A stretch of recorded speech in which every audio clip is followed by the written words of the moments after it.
शमशाद भाई हर शाम अपने बच्चों और एक दोस्त के साथ पार्क जाते थे। बच्चे अपना खेलते रहते और शमशाद भाई और उनका दोस्त जॉगिंग करते।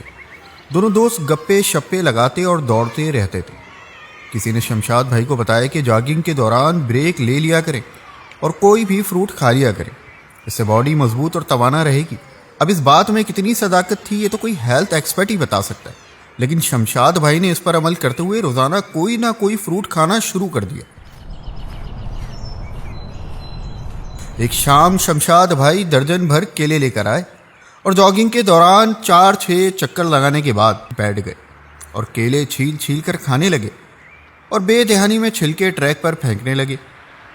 3-4 छिलके जब वो ट्रैक पर फेंक चुके तो दोस्त ने उनकी तवज्जो उस तरफ दिलाई। शमशाद भाई छिलके थैली में डाल दे वहाँ फेंकने के बजाय। सॉरी, बेध्यानी में फेंक दिया मैंने, उठा लेते हैं। खैर, अरे बैठे हैं, कोई मसले वाली बात नहीं है, बैठ जाएं, बाद में उठा लेंगे सुकून से। इस बात को भी थोड़ी ही देर गुजरी थी कि शमशाद साहब के बच्चे खेलते हुए भागकर वहां से गुजर रहे थे कि अचानक एक बच्चे का पांव फिसला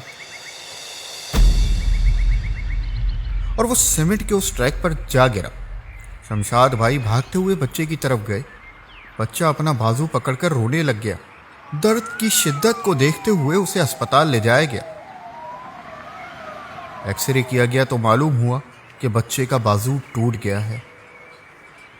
अब शमशाद भाई को रह रह कर पछतावा होने लगा कि अगर वो ये सब ना करते तो उन्हें ये वक्त देखना ना पड़ता। कभी कभार हमारी छोटी सी गलती या लापरवाही किसी बड़ी मुश्किल का सबब बन जाती है, रीज़न बन जाती है। इसलिए कोई भी काम करें तो जहन में रहे कि कहीं आपके इस अमल से, इस एक्शन से किसी और को नुकसान पहुंचने का चांस तो नहीं है।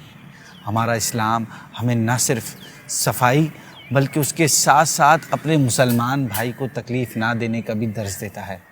अल्लाह पाक के आखिरी नबी मोहम्मद अरबी सल्लल्लाहु अलैहि वसल्लम ने इरशाद फरमाया, तुम लोगों को अपने शर से महफूज रखो, ये एक सदका है जो तुम अपनी नफ्स पर करोगे।